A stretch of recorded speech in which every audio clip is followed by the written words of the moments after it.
Welcome back to the Explainer. Today, we're putting number 0003 under the microscope. We're going to dive way past that surface-level nostalgia to uncover the rich lore, the real-world biology, and the raw data behind an absolute original icon, Venusaur. Okay, let's dive into this. It's a question that sparked endless debate among trainers for literally decades. What exactly makes Generation 1's grass starter a perennial powerhouse? How has it kept its competitive edge across so many different eras of the game? Well, let's find out. Here's our roadmap for today. We'll meet the seed Pokémon, explore its anatomy and real-world origins, and then run the numbers. After that, we'll track its evolution and mega power, and wrap up by breaking down its arsenal and tactics. Let's get to it. Section 1. Meet the seed Pokémon. The dual nature of number 0003. So, let's establish our physical baseline. Venusaur is officially classified as the seed Pokémon. It's a dual grass and poison type, and honestly, an absolute unit. We're talking exactly 2 meters tall and weighing in at a solid 100 kilograms. And this brilliantly illustrates a really fascinating duality in its lore. If you look at the original red and blue Pokédex entries, they highlight this aggressive, solar-powered nature, describing a plant that acts like a living solar panel charging up for a massive strike. But in stark contrast, Ruby and Sapphire focus on a therapeutic, passive aura, noting that its floral aroma actually soothes human emotions, so it's simultaneously a walking solar weapon and a totally calming presence. Moving on to Section 2. Anatomy and real-world origins, from horned frogs to parasitic blooms. Now, check out Venusaur's base physical structure. It's got this large, quadrupedal, turquoise body dotted with small red eyes. This design draws direct inspiration from real-world amphibians, specifically toads and the horned frog. And it makes total sense, right? It absolutely needs this low, wide, sturdy center of gravity to support all that massive flora growing on its back. And speaking of that flora, what exactly is it? Well, that giant pink-petaled flower with the yellow center is inspired by the Rafflesia arnoldi. This is a real-world parasitic plant famous for its massive bloom and this is the crucial missing link, an incredibly unpleasant corpse-like odor. This biological fact completely explains Venusaur's secondary poison typing. It's not just a giant plant, it's a deeply toxic one. Section 3. By the numbers. Quantifying the seed Pokémon's power. Now, what's really interesting about these numbers is Venusaur's beautifully balanced base stat total of 525. It's got respectable numbers across the board, 80 in HP and speed, low 80s in physical attack and defense. But the true value, that lies in its special stats. We're looking at identical, highly valuable base 100s in both special attack and special defense. Basically, it can take major elemental hits and dish them right back out. Before we move past the base numbers, consider this surprisingly skewed breeding statistic. The gender ratio for Venusaur is heavily male-dominated. At 87.5%, female Venusaurs are exceedingly rare, making up just 12.5% of the population. If you ever want to spot one, just check the flower. Females are uniquely distinguished by a highly visible seed sitting right in the dead center of their bloom.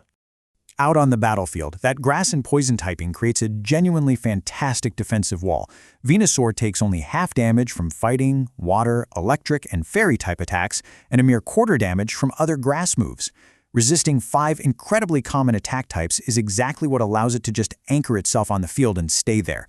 Throw in abilities like Overgrow and the sun-synergizing Chlorophyll, and man, you have a very stubborn opponent to deal with. All right, Section 4. Evolution and Mega Power. Unlocking gigantic potential. We all know the classic hero's journey here. Bulbasaur evolves into Ivysaur at level 16 and finally reaches Venusaur at 32. But that journey absolutely did not stop back in Kanto. In Generation 6, it unlocked Mega Evolution, and then in Generation 8, it achieved a massive Gigantamax form, complete with the devastating G-Max Vine Lash. It's a Pokémon that has continually evolved to keep up with modern gameplay. But honestly, my favorite detail about all this is how the games ground this fantasy power-up in real-world physics. According to the Pokédex in Let's Go Pikachu and Let's Go Eevee, Mega Evolution takes a literal anatomical toll. When it transforms, its back and legs actually have to grow significantly stronger purely just to support the crushing weight of its newly enlarged flower. It's wild to think about. And hey, that massive flower brings a genuinely massive power spike. 625. That is Mega Venusaur's new base stat total. That is an incredible Flat 100-point leap straight up from its base form. So where exactly do those 100 extra points go? Well, while its attack and special attack get really nice bumps, the real magic is in the defensive book. Defense skyrockets to 123, and special defense hits 120. But the absolute game changer here is its new ability, Thick Fat. This effectively neutralizes its natural weaknesses to fire and ice attacks, turning an already sturdy tank into, frankly, an impenetrable fortress. Which brings us to Section 5, Arsenal and Tactics, Synergizing Typing and Move Pools. So the crucial point is how we translate all these stats and lore into actual battlefield dominance. Venusaur's move pool perfectly complements its high special attack stat with devastating same-type attack bonus moves. You've got grass-type nuclear options like the 120-power solar beam, which literally absorbs light to blast the opponent, and Petal Dance for a multi-turn rampage. On the poison side, Sludge Bomb and Sludge Wave provide massive toxic damage, and keeping it alive, essential foundational utility moves like Leech Seed and Synthesis ensure continuous health recovery.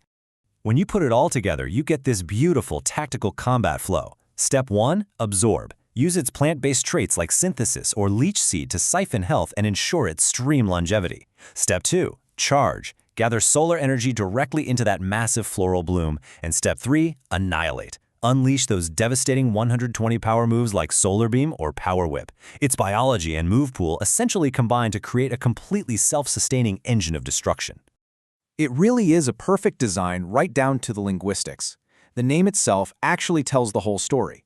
Venus comes from the Venus flytrap, an aggressive, meat-eating plant. And saur is the classic Greek suffix meaning lizard. Literally, a plant grafted onto a reptile. It ties the biological, the linguistic, and the competitive threads of our entire case study into one very neat, very dangerous package. Which leaves us with this final thought. With its roots grounded firmly in real-world biology and a stat distribution built for absolute battlefield dominance across multiple generations, how will you harness the power of the seed Pokémon?